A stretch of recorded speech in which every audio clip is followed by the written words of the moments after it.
No matter what you are thinking, grocery store vegan cheese has gotten better. A lot better than what it used to be. I love this. Which was awful, I'll be honest. But the one thing I've noticed is some of the best vegan cheeses use the least amount of ingredients. But vegan cheese made at home can actually be incredibly good, and it's wildly easy. I'm gonna show you this incredibly easy vegan cheese that uses a very few ingredients to this even easier vegan cheese that uses even less. And both are super tasty, and any cheese lover will be pretty excited about this once they give it a try. First, all we need is some cashews and water. I'm just going to rinse these cashews under cold water and place in a large bowl and let soak in the water for at least 4 hours covered in salt.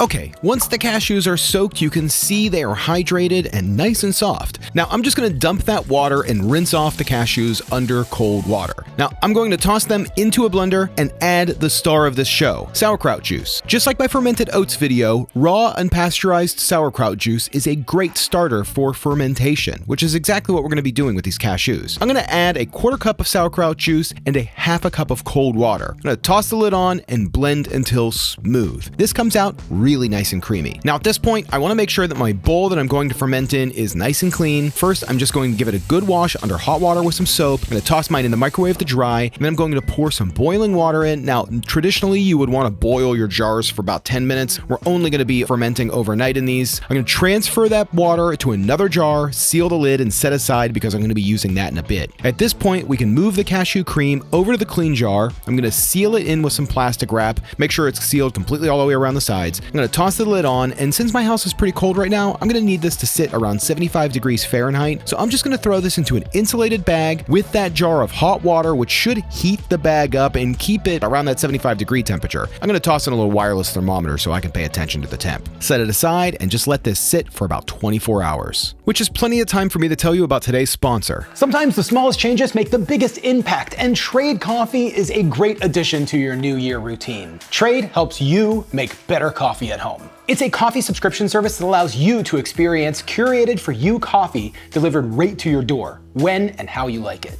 I've talked about my love for coffee a lot on this channel, and on Instagram and Twitter and pretty much anywhere where you can find me. I love coffee.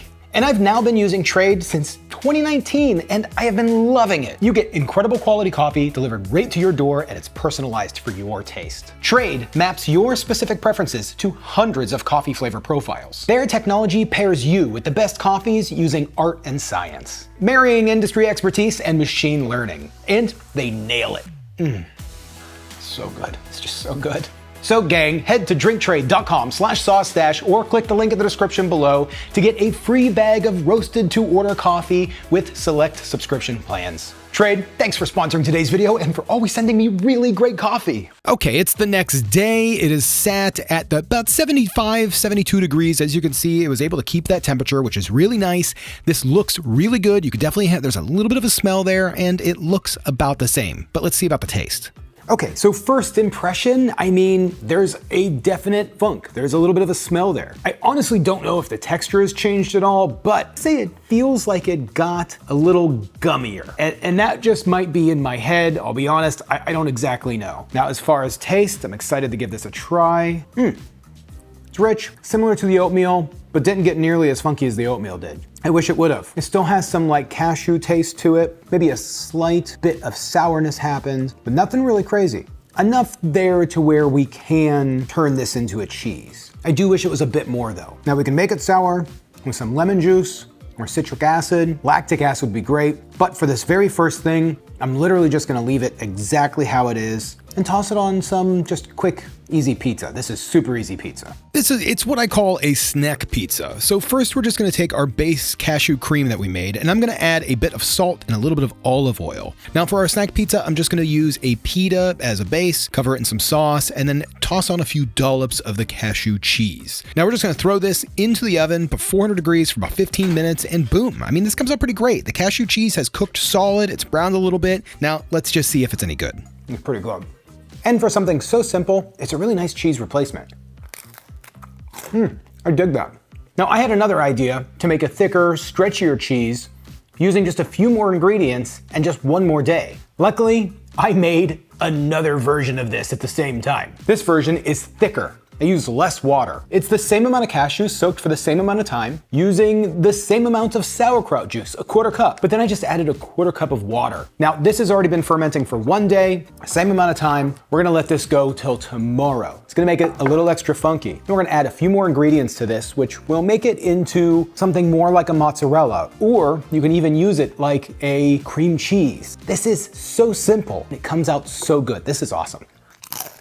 So it's now the next day. It's been sitting for 2 days. This is nice and funky. You can smell it. It has like more of that smell to what the oatmeal smelled like, which is perfect for a base of a cheese. So for a great cream cheese, I'm just gonna use 1 cup of this extra fermented cashews, 1 tablespoon of coconut oil, that's gonna give it the fat and the mouthfeel, a ½ teaspoon of lactic acid. I want this to be a little bit extra sour. And to hold this all together, we're gonna use a ¼ teaspoon of xanthan gum. And I'm also gonna throw in some dried chives just for the fun of it. Give it a little bit more flavor. Now I'm just gonna use a hand mixer and mix really well, continually beating this down until it thickens up and starts to kind of form ribbons. And then I'm just gonna throw this into a smaller container, toss it in the freezer to really thicken up, and then we'll make our bagels. But before we do that, I'm also gonna make a really nice mozzarella cheese. Now this is gonna use a lot of the same ingredients, just a few extras. I'm gonna use 1 cup of the cashews along with 1 tablespoon of apple cider vinegar, a ½ teaspoon of lactic acid, tablespoon coconut oil, ¼ teaspoon xanthan gum, and to make it stretchy and kind of set up like mozzarella would, 2 tablespoons of tapioca starch. I'm just gonna mix that in really quickly, and then we're gonna toss that into a small saucepan over a low heat. I'm gonna whisk until it starts to stretch. As soon as it thickens up and starts to stretch, I'm gonna just spoon it out into a bowl of ice cold salted water, just forming little clumps of this cheese. It's gonna thicken up and firm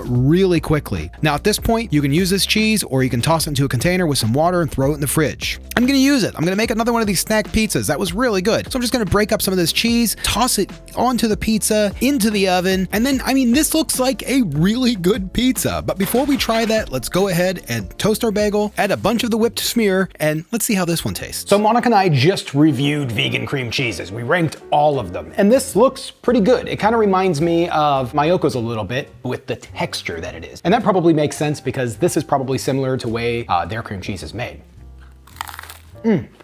But the taste of a homemade version is just so much better. This is smoother, doesn't have like a funky aftertaste. This is wildly good. The texture is really nice and smooth, and the flavor is like, has a little bit of that sourness, a little bit of that cheesiness to it, but fairly mild, which is exactly what I would want out of like a cream cheese. I'm excited to try the pizza.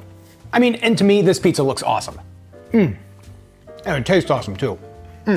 Cheese has like a nice bite to it with a little bit of a stretch. I'm burning the roof of my mouth. But the flavor is spot on. Like if I was a cheese lover, if I liked pizza, I'd be 100% okay with this. Maybe not 100% okay with those like little pita crust, but I mean, that's pretty good. I'd be 100% okay with the pizza cheese. It has that feeling of like fresh mozzarella, breaks up really nice. This base can be flavored in a load of different ways. You can add nutritional yeast or yeast to it to make it kind of like cheddary. You can even add maybe a little bit more vinegar to it, break it up, make it like a feta. But it's really good.